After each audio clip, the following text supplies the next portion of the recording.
Welcome to Writer Pants on Fire, where authors talk about things that never happened to people who don't exist. I'm your host, Mindy McGinnis.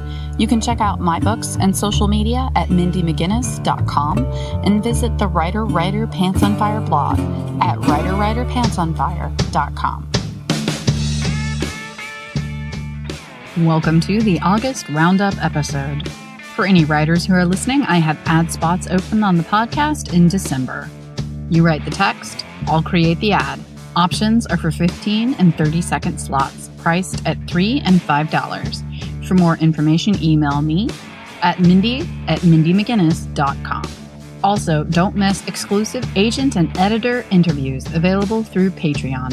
For $5 a month, you can listen to agent episodes, and for $10 a month, editor episodes. Come get the skinny on the inside of the industry. Visit www.patreon.com/Mindy McGinnis to learn more or check out the link in the episode credits. The greatest treasure, a most dangerous magic. Growing up with a traveling circus, Genevieve Flannery is accustomed to a life most teenagers could never imagine.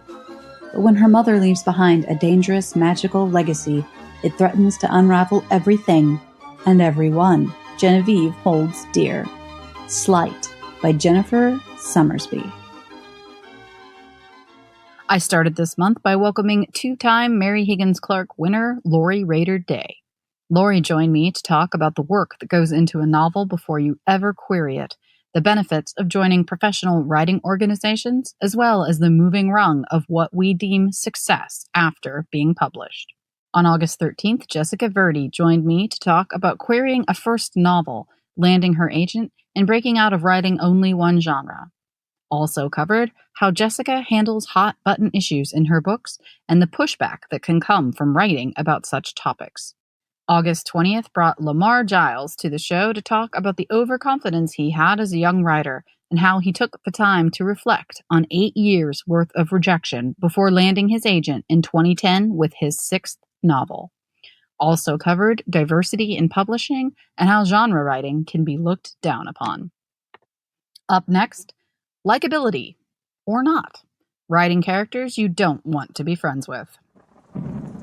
Emma has always wanted something different for her life, and when her parents move them to Fort Morgan, Colorado, her life takes a turn for the unexpected. There, she meets Robert and reunites with an old friend, and will have to decide between a new love or an old flame. Robert is a daring vampire, and Josh, a charismatic guy. Both will fight for her love, but only one will win. Read Midnight by Jeanna, Armas. Listener Kai asked me over Twitter to address the subject of likability in writing, which I'm happy to do. Even though my debut title opens with a 9-year-old sniping people from the roof of her house, and another of my books features a main character who sets someone on fire, I'd actually like to say that Sasha Stone in This Darkness Mine was my first truly unlikable character, and I had a blast writing her. Likability is a factor that writers worry about, I would argue more than they need to.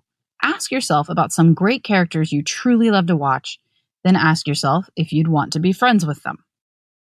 My answer to the likability question is to worry less about whether your character is likable and more about whether or not they're interesting. Your audience doesn't have to like your character to want to know what he or she is going to do next. Interestingly, male characters can get away with being unlikable much more easily than females. The anti-hero has long been a topic of conversation, and to give you some slightly dated examples, I'll point you to Sawyer from Lost and Daryl in the first few seasons of The Walking Dead. Unlikable male characters get a bit of a pass, as likability isn't a huge factor for men. Are they charming or funny or good-looking, as well as being kind of an asshole? Then they're probably okay. Or are they just all-out raving assholes, and that's interesting? There's a reason why Glengarry Glen Ross is one of the most quotable movies of all time, and it's not because everyone is likable. But unlikable female characters have a tougher row to hoe because they're women. They're supposed to be nice. A girl who isn't nice is automatically going to be considered unlikable. But let's be serious. How interesting are nice people? My advice is, don't worry about likability. Worry about your characters being interesting. Some examples of unlikable women from classical literature. Lily Bart from Edith Wharton's The House of Mirth. Lily passes up true love in the pursuit of a higher station. Poor but gorgeous, all Lily has going for her is her looks, and she'll use them to move up the ladder. Watch Gillian Anderson nail this part in the movie from 2000 if you want to see an unlikable woman you can't look away from. Catherine from Wuthering Heights is also overly worried about propriety over love, and she's also a little... okay, yeah, she's kind of a bitch. But she's an interesting bitch. If you're not into reading classical literature, I get that, so my movie rec for this one is the 1939 version with Merle Oberon and Laurence Olivier. You'll buy these tortured soulmates. And while you might hate Catherine a little, you're also going to get where she's coming from, which might actually be the whole point. Becky Sharp from Thackeray's Vanity Fair is the original nasty woman.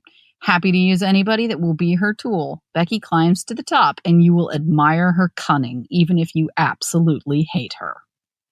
Want some more modern references? Turn on HBO and watch Sharp Objects. Amy Adams is nailing the role of Camille, who is quite frankly a huge shitfire of a mess.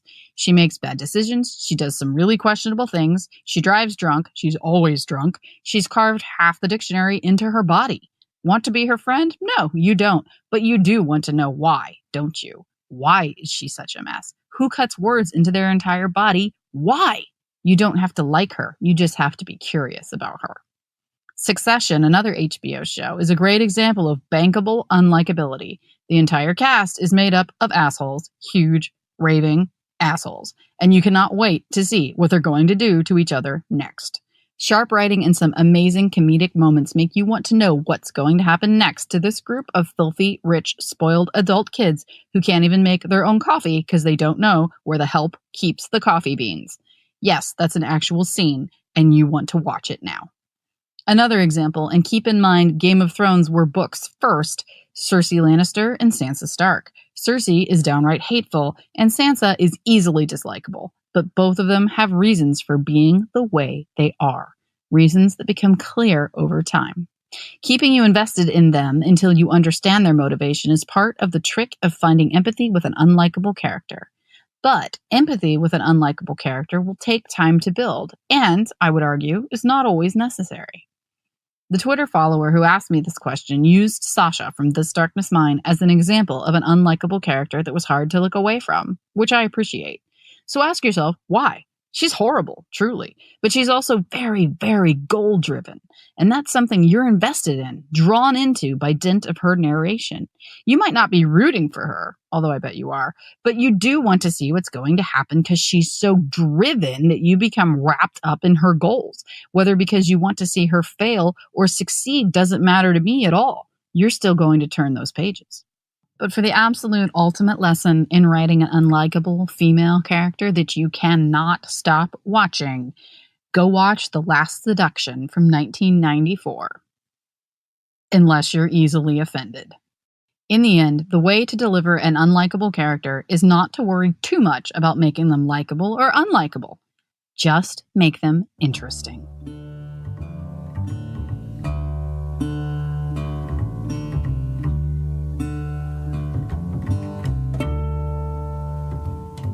Writer Pants on Fire is produced by Mindy McGinnis. Music by Jack Corbel.